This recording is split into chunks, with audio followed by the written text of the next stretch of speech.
Righteous on the beat.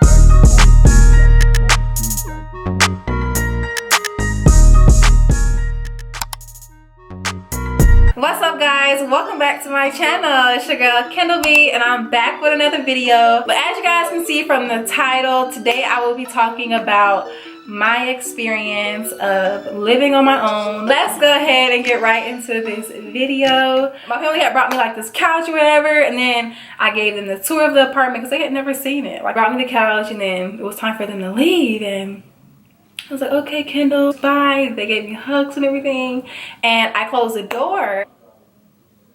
I guess it's just us, and I just started crying. This is real life. I'm really by myself. No family, just me. Stop! So yes, times like this, I do wish, I had that lonesome time sometimes, but whatever, let's get back to the video. I was very sad after first moving out, but that sadness ended after like a week, and everything was like, oh, it's lit. I can do what I want. I can leave dishes in the sink if I want. It was lit for the first couple months, okay? I was packing my refrigerator up with groceries. Like, this is how my fridge is gonna be packed. I'm gonna have all the snacks, all the food. It was like that for the first 2 months, right? 3 months later, honey, I would throw a lot of food away because I didn't know, like, food spoiled. I mean, I know food spoiled, but it would be food spoiled and I didn't even know spoiled. I'm just like, bruh, I'm not buying nothing if it's not for that meal that day. So my refrigerator was mainly bare most of the times. I did have a roommate, but she did the same thing. We had the refrigerator packed for a while, then it was straight to, not that packed. I was like oblivious to things like that, so I would get stressed out because I'm like, I'm buying all this food, I'm spending all this money at the grocery store, and I'm getting home and a couple days pass and the food is spoiled and I'm just throwing my money in the trash, like basically just throwing it in the trash. Everything was spoiling. Eggs was spoiling, milk was spoiling, and I was over it. That was an expectation that I had that did not, that didn't last long. So that's something that I would definitely let you guys know, like, be aware that, you need to know a few things about grocery shopping, know a little stuff about, cooking, because that was probably one of my biggest struggles after moving out was I was not eating good, okay? Basically, I was not eating, and I was not eating good because I didn't really know how to cook, but I said that, oh, when I get my apartment, I'm gonna learn how to cook. I'm not gonna cook at my mama's house, but when I get my apartment, I'm gonna know how to cook because I'm gonna cook in my own kitchen. I would cook in my own kitchen, but a lot of the times it didn't go right. Roll the clip. It's getting smoky in here. We're getting somewhere now.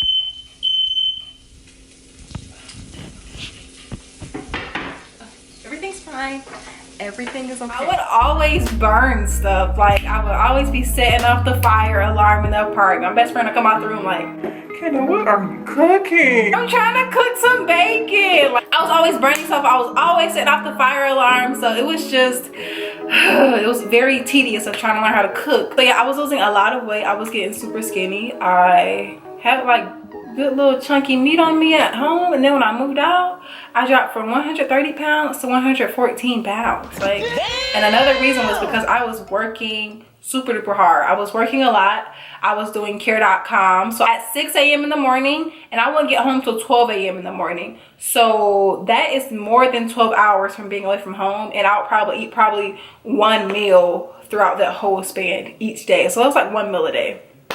So imagine that. I was like a pencil stick. I'm going to insert a few pictures, but I lost so much weight, and that was probably my biggest thing that I hated when I moved out was I'm just losing weight and I look like a freaking pencil stick, and I can't stop. Eating out, it's going to take all your money, and you need that money for bills, for emergency purposes, because things will happen, like my freaking car tire will pop, and I will have a certain amount for that week. After paying my bills, I would have a certain amount that week after paying bills, and that certain amount that I would have left was for groceries and things to eat that week, would be for gas, and it would be like 20 or 40 something dollars for like fun purposes or like hanging out with friends and stuff like that. So when things like my phone cracking or a tire busting or I'm getting sick and I have to go to the doctor and pay $100 for some pink eye drops, that would take all of my little leftover money. And I would be like, bruh, I mean, I have savings, but I'm not supposed to touch my savings. So it would just mess up my whole process of money management. So I would definitely say that stop the eating out and try to cook once you move out.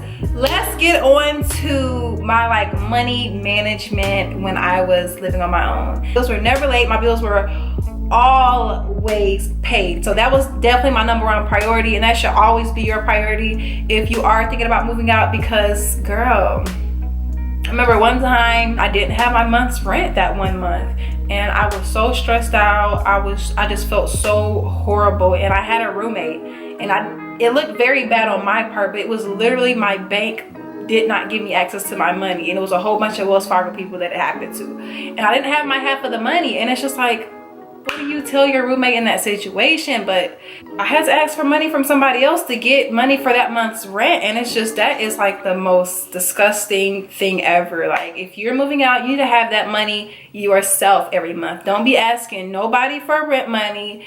You need to have that money every month yourself. If you don't like your job and you decide to quit and you still have rent to come up with on the 1st, baby girl, you better be finding another job and getting that rent money yourself. Don't be asking nobody for rent money. That is so ghetto. Like, ew. I always had my bills paid days before they were even due to be paid. Of course, I had to have a little bit of management because I still had to make sure I had money to eat, I had money for gas, had money for food and emergency purposes. So I caught some footage of my little money management trick. Even though I know it myself, I want to show you guys. Okay, so cool. I have my money for tonight. What I usually like to do is I like to take out the certain amount that I want to have and spend for the night, like my daily limit, and I keep the rest of my money put away somewhere. Okay, so what I would do is I would take out the cash that I need for the night, and that would be the only money that I was able to spend. That was my rule. And if I didn't bring enough, then that was just that. But that was my limit for the night, and there was no going over it. You can only go under it. So that worked out pretty good for me, and I would definitely give that tip to you guys, because make sure you're putting money aside for all those other things you need to survive. Because once again, you do not want to be asking money for food for the week, for gas for the week. That's just ratchet. That's just ghetto. So what you can do is also you can do side money hustles. Those are my best friends, because a lot of the times I wouldn't even use the money that I had left over. I would just throw it into my bank account savings, and I would go find studies. I would go find side hustles. Care.com. It's linked right here. Care.com was my girl. Like, I was bringing in like $250, $300 a week just from babysitting these families. I had like 2, 3, 4 families at once, and I was just knocking them out. I'm going to do a video about that, because I'm still not done talking about my Care.com experiences and the amazingness of it. I'm not done. I will definitely give you guys more tea about that. But yeah, I was doing my studies and I was doing my Care.com, and I would use that as my money for the week. I would use that as my money for food, for gas, for hanging out on the weekends. That would be my money. It had me lit. I was straight. I could still have fun. I still had money for food, and my bills was paid.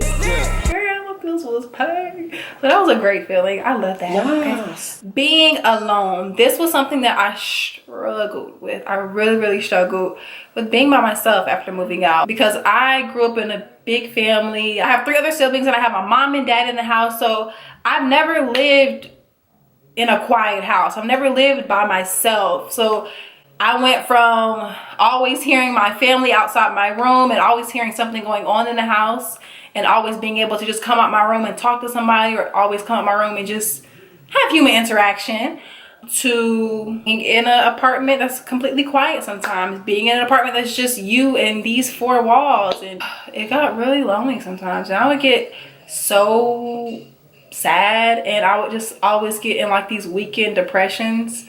Like every weekend, it would be every weekend. So bad. It would be every weekend.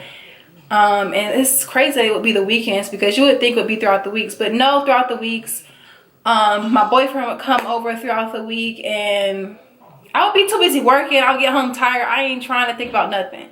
So it's just the weekend when I didn't have much to do. You know, you wake up and you're like in the house by yourself. You just don't know. You're thinking a whole bunch of things. But I would wake up and I would just be lonely. And I would just be like, okay, I have all this time. I don't have nobody to really spend it with. I felt like I was bothering people if I was like reaching out to them. I would just have these really bad weekend depressions, and it really makes me sad to think about because it was like that for a while. It was really like that for a while. Like, I'll be very lonely, stay in the bed all day and buy DoorDash. I was a DoorDash fiend when I was in that depression. I'm not saying it wasn't like a depression like, oh, I would feel like this for 24 hours all month, all week. No, it was just for that day or just for that Saturday and Sunday period. Because as soon as I would see my family and like go to my mom's house and my grandmother's house, it would go away because being with family made me happy. I was happy to be around people that love me and, you know, just bring good energy to me.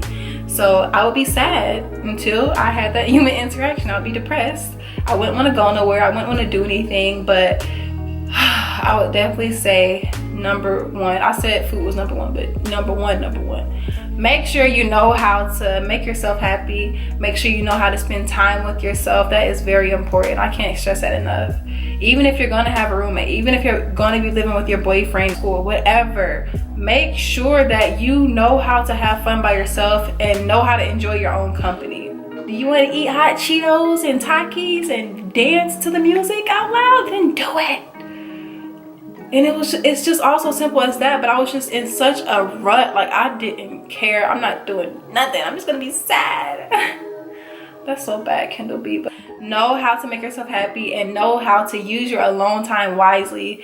Don't use it to be depressed. Don't use it to be sad and just overthink yourself and hate yourself, because that's really not it. That's not good. Okay, we're not doing that 2020, baby. So get it together. Kendall B. That's me. Get it together. So yeah, but I do plan on moving out again soon. I did say I wasn't moving out again until I get this certain amount in my bank account, and I'm kind of standing by that because I want to be a bomb saver. I want to be a bomb money management person by that time. But yeah, I'm claiming it in the name of Jesus Lord. I'm claiming it. I will be moving out soon, and I will get all of these qualities down packed that I'm telling you guys, the alone time, the cooking, I will get all of these down packed by the time I move out again, because I'm not going to say that moving out was a bad experience for me. I'm not going to say that I regret it, because I loved it. It was a lot of great things about it. I love being able to come home to my own place. It's the best. When you are tired of people, like, I would come to mom's house and she would be getting on my nerves sometimes. I would come see my mom, and as soon as my brother started getting on my nerves or my mom said something I don't like, I'm like, oh, okay, it's time for me to go. Where my kids at? Bye. I would literally be like that. Like, you say one thing, okay, I'm going to.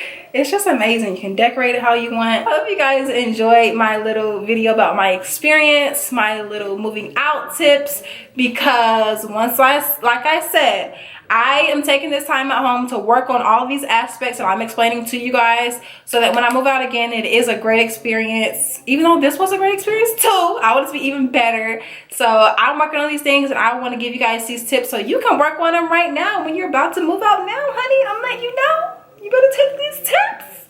And you better be subscribed, because this is real tea. And if you're not subscribed by now, I'm offended.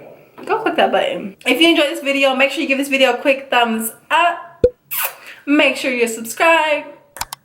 And I will see you beautifuls in my next video. Bye, guys.